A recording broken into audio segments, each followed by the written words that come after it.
Demain, 20 janvier, notre armée célèbre ses 64 ans. Tout est fin prêt pour le défilé militaire. S'en est rassuré le ministre de la Défense et des anciens combattants, le général du corps d'armée Sadio Kamara, qui a assisté hier au dernier réglage. Les troupes comptent donner le meilleur d'elles-mêmes. Vous les verrez au sol, sur des motos et sur des chevaux, mais aussi dans l'air. Rideau sur les activités de la 3e édition de la Journée de la souveraineté retrouvée, une édition placée sous les thèmes la culture, moyen de renforcement de l'unité nationale et de l'esprit patriotique. Elle avait comme pays invité d'honneur le Burkina Faso et le Niger. C'est le Premier ministre, ministre de l'administration territoriale et de la décentralisation qui a présidé la cérémonie de clôture. Dimanche 19 janvier 2025, mesdames et messieurs, bonjour et bienvenue.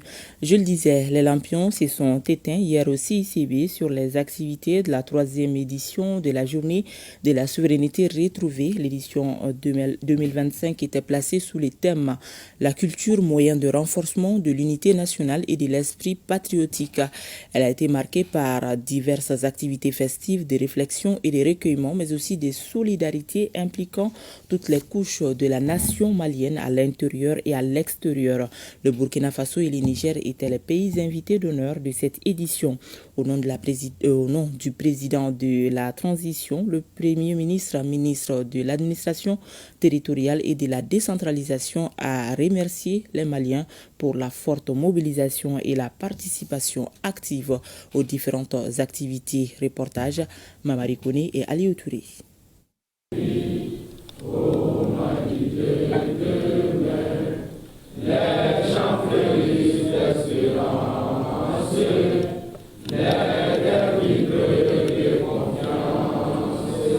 L'hymne national du Mali entonné dans la salle des banquets du CICB pour faire vibrer la fibre patriotique.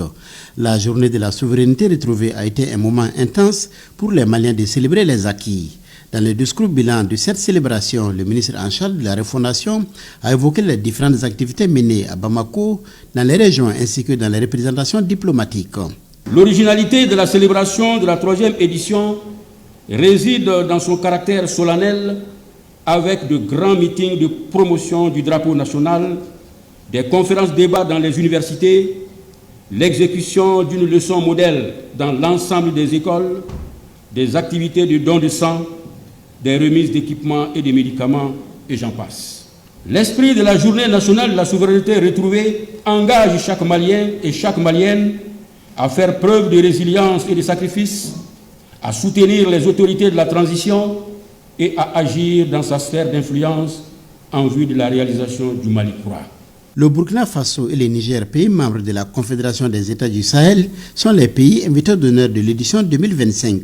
Cette célébration cadre parfaitement avec le combat pour la souveraineté et l'indépendance totale des pays de la Confédération des États du Sahel AES, engagés par les peuples du Sahel. Cette lutte de souveraineté de la Confédération AES coïncide parfaitement avec les idéaux que la République du Mali et son peuple ont défendus le 14 janvier 2022 par l'organisation d'une grande mobilisation contre les sanctions inhumaines et cruelles de la CEDEAO et de l'UMOA. Mandé Mabonkun, Ati Bombi, Ati Nabonsini.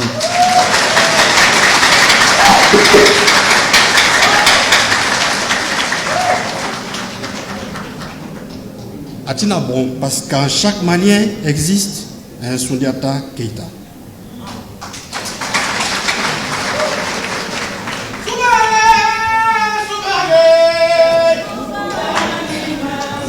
Atina bon, car il n'y a qu'un seul Mali, une et une seule nation rassemblée autour d'un seul but, unis dans la même foi. Atina bon, car à l'unisson et debout, le peuple malien a toujours triomphé. En tant que pays invité d'honneur, le Burkina Faso partage la fierté du peuple malien en prenant part à cette commémoration de portée hautement historique qui, au-delà de nous rappeler le sens du rassemblement et de l'unité pour la patrie, reste un hommage vibrant à toutes ces personnes qui ont donné leur vie pour que notre Mali reste debout et plus que jamais uni. Le film bilan diffusé dans la salle d'Ira le Premier ministre atteste que la souveraineté n'est pas un vain mot, mais plutôt une réalité. Au terme des travaux de la conférence de clôture de la 3e édition de la Journée nationale de la souveraineté retrouvée, je voudrais, au nom de son Excellence le général d'armée, Assimi Goïta, président de la transition, chef de l'État, vous remercier très sincèrement de votre forte mobilisation et de votre participation très active aux actions patriotiques réalisées et celles en cours. Ceci témoigne de l'intérêt que vous accordez au choix décisif des autorités de la transition qui ont permis de poser les bases d'un Mali plus fort, sécurisé, respecté et engagé à protéger ses enfants, ses ressources, son territoire et ses valeurs. Le général des divisions Abdoulaye Maïga a salué les délégations burkinabées et nigériennes pour leur accompagnement à travers leur présence à cette cérémonie. Il a aussi invité le peuple de la Confédération des États du Sahel à la vigilance car le combat n'est pas terminé. Cette journée est une occasion pour toutes les Maliennes et pour tous les Maliens de se rassembler autour des actions de progrès engagées par les autorités de la transition dans les domaines de la sécurité, de la consolidation de notre intégrité territoriale, de l'économie et du renforcement de l'esprit patriotique. Nous partons satisfaits de la 3e édition de la Journée nationale de la souveraineté retrouvée. Nous partons très honorés par les actions patriotiques qui contribuent sans aucun doute à la promotion de notre fonds de valeurs positives comme source de motivation et de réarmement moral des jeunes générations. Les jeunes peuvent désormais utiliser notre capital humain comme un levier efficace d'épanouissement général et de promotion du développement, tel que cela est prôné par le programme national d'éducation aux valeurs adopté par le gouvernement de transition. Mais je voudrais également insister sur le fait que la souveraineté retrouvée est une lutte permanente et constante et nécessite une vigilance de tous les instants. La lutte est loin d'être terminée, mais nous savons également que la lutte libère, comme l'a dit le professeur Kizerbo, dans Lara Ansara. La journée de la souveraineté a été instituée, faut-il le rappeler, à la suite de la forte mobilisation à l'intérieur et à l'extérieur des Maliens le 14 janvier 2022 pour dénoncer les sanctions illégales, inhumaines et injustes de la CEDEAO et de l'UEMOA contre notre pays.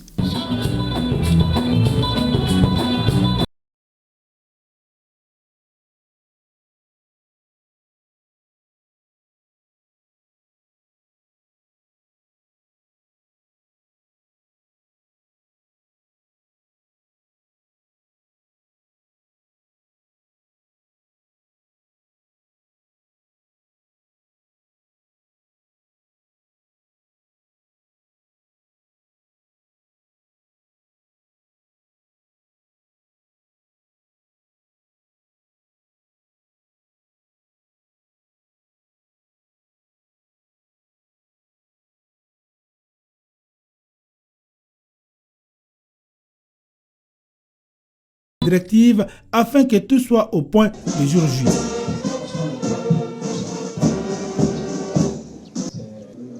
Pour l'exercice proprement dit, le directeur du protocole de la République assure le rôle du président de la transition, le temps de cet exercice de préparation du défilé du 20 janvier.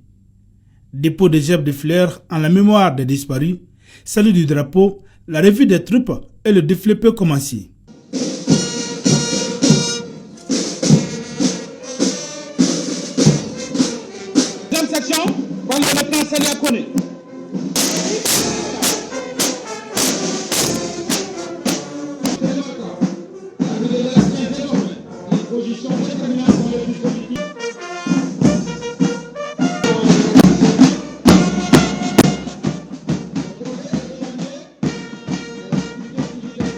Pour le 64e anniversaire, des surprises attendent les Maliens. La particularité, je laisse cette surprise aux gens qui viendront assister à la prise d'armes sur la place d'armes de Génie le jour J.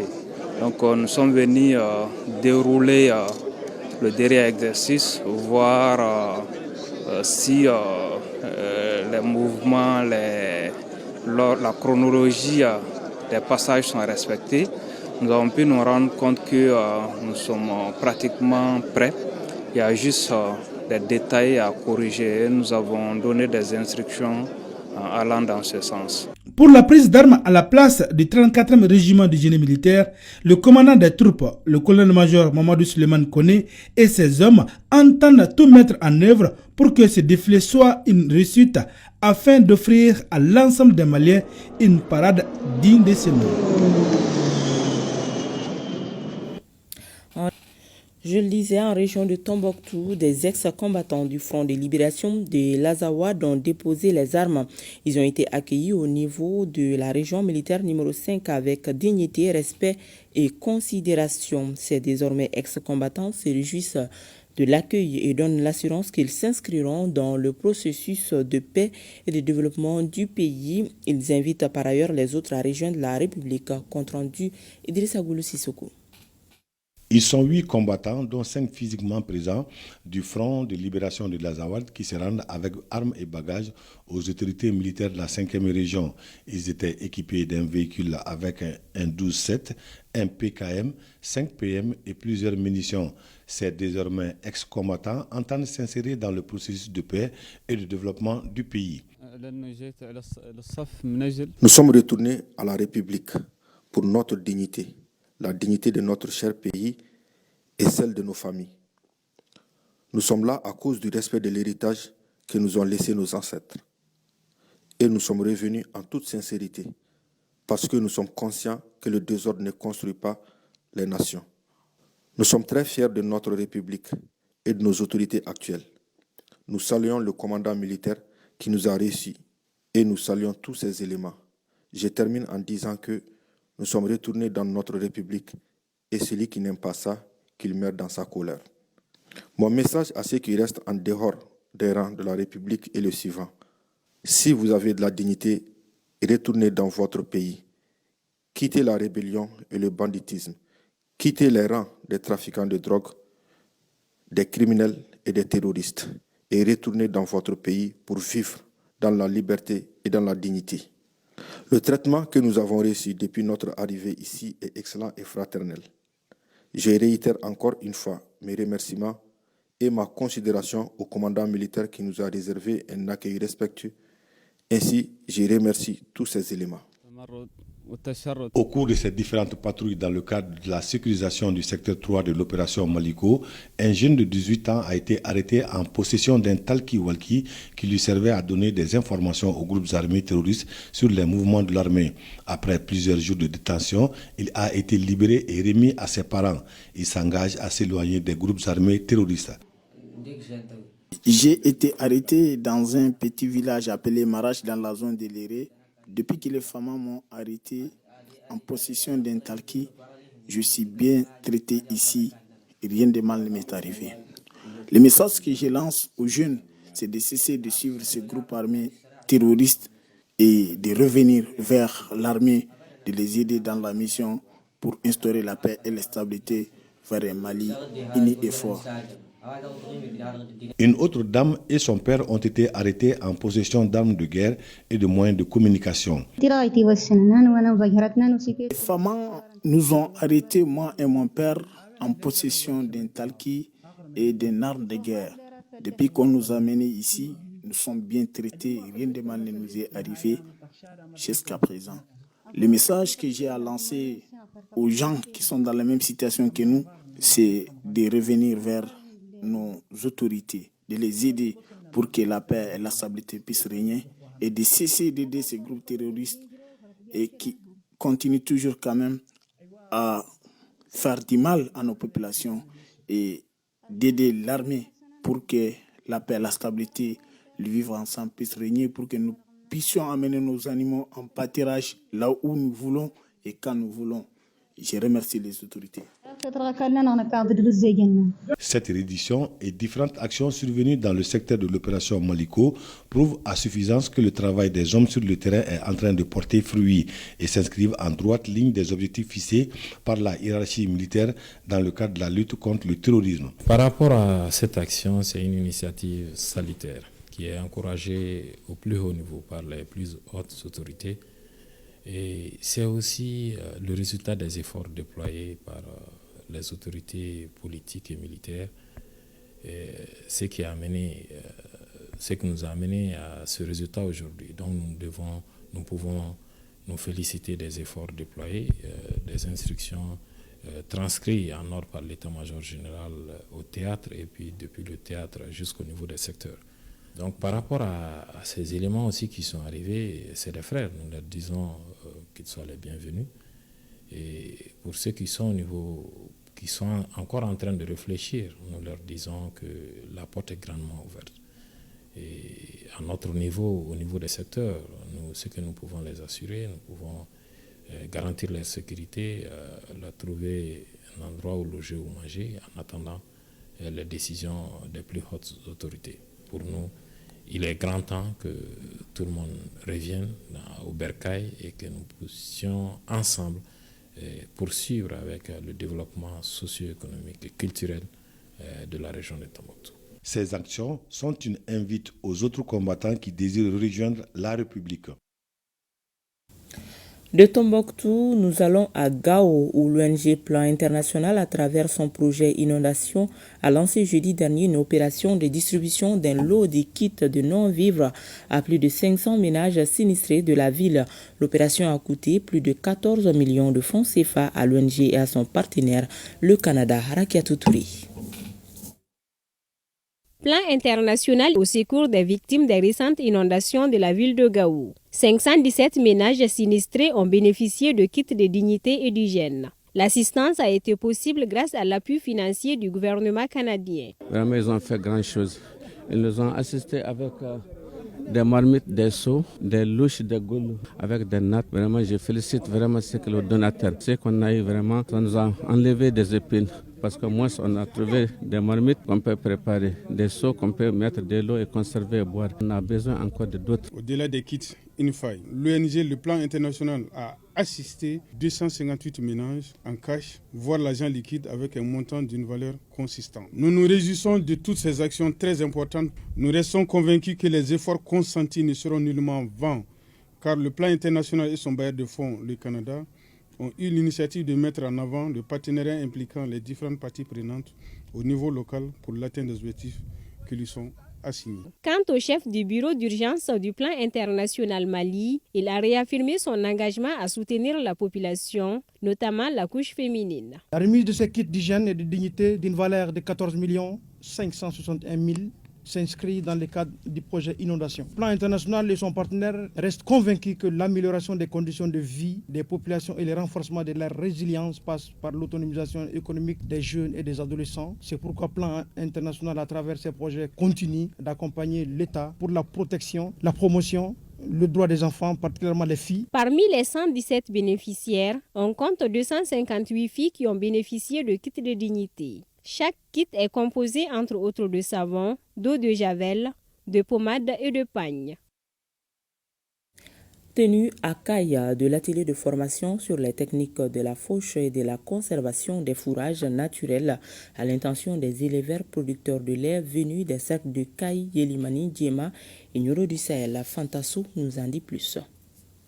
Ils sont 70 éleveurs producteurs de lait venus des Kaye, Yelimane, Djema et Nyoro du Sahel pour prendre part à cette formation sur les techniques de fauche et de conservation des fourrages dans la région des Kaye, laquelle formation s'inscrit dans le cadre de la mise en œuvre de la Convention de partenariat technique liant le projet de développement durable des exploitations pastorales au Sahel Mali PDEPS à la Direction régionale des productions et des industries animales des Kaye DRPA. Aujourd'hui, grâce à Dieu et grâce à la DRPA de Kaye et à ses partenaires, les différents projets tels que le PDPS, nous avons eu cette formation pour nous aider à vulgariser la fauche, la production d'ensilage et de fenaison pour alimenter nos animaux. À un moment donné de l'année, il n'y a plus de fourrage dans la brousse.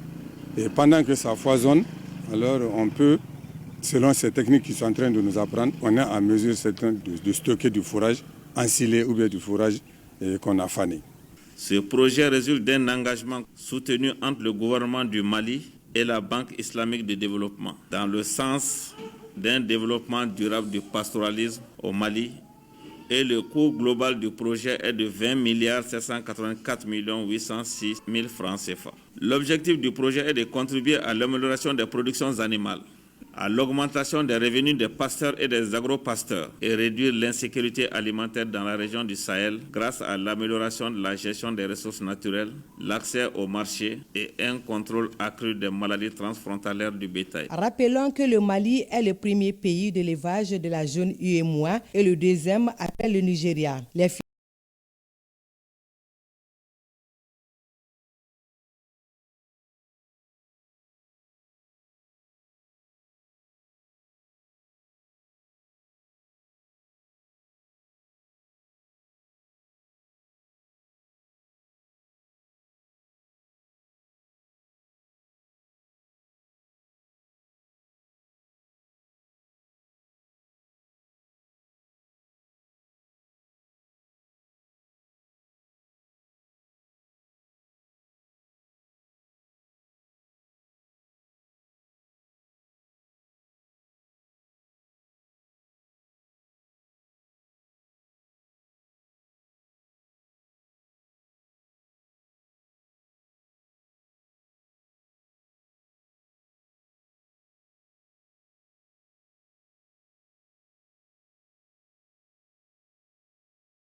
Président de la transition.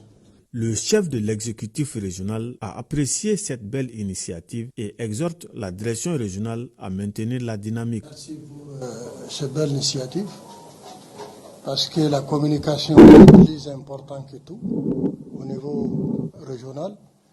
Donc il est bon que tous les chefs des services régionaux prennent souvent des initiatives pour faire fonctionner la région. Donc c'est très très important. À l'issue de ces 4 jours de formation sur l'installation du programme des outils informatiques et des câblages, les agents ont été dotés de connaissances qui faciliteront sans aucun doute la bonne marche de la station régionale. Ici à Bamako, 229 nouveaux diplômés de l'ENI-ABT en licence et en master de différentes filières et de différentes nationalités ont reçu leur diplôme de fin de cycle hier. Cette 6e promotion de l'école normale des ingénieurs Abderrahmane Babatouré porte le nom de feu docteur en ingénieur Adama Keita. Compte rendu Adam Maïga. Ils étaient tous heureux ce samedi, une journée qui marque la fin de 3 à 5 ans d'études acharnées. Ils sont au total 229 nouveaux diplômés en licence et master de génie civil, de génie informatique et télécommunications, de topographie et géologie et mines, pour ne citer que ces spécialités. Ils sont maliens, burkinabés, togolais, béninois et ivoiriens. Chers camarades, aujourd'hui marque notre entrée officielle dans la vie professionnelle. Nous fermons une page importante de notre vie pour en ouvrir une nouvelle, pleine de promesses et de responsabilités. Nous avons obtenu le diplôme prestigieux de l'École nationale d'ingénieurs Abderrahmane Babatouré qui nous ouvre les portes d'une carrière dans des secteurs variés de l'industrie. Cependant, rappelez-vous que ce diplôme n'est qu'un outil et sa valeur dépendra de ce que nous en ferons. J'attends de vous les meilleures performances dans vos domaines respectifs afin que vous puissiez participer à la construction d'un Mali en paix et prospère. La 6e édition de la sortie des promotions de l'École normale des ingénieurs Abderrahmane Babatouré porte le nom de feu docteur ingénieur Adama Keita. Et c'est ce qui met un point final à cette édition que nous avons eu le plaisir de vous présenter. Merci à toute l'équipe de réalisation et à vous de l'avoir suivi. Bonne suite de programme sur ORTM1.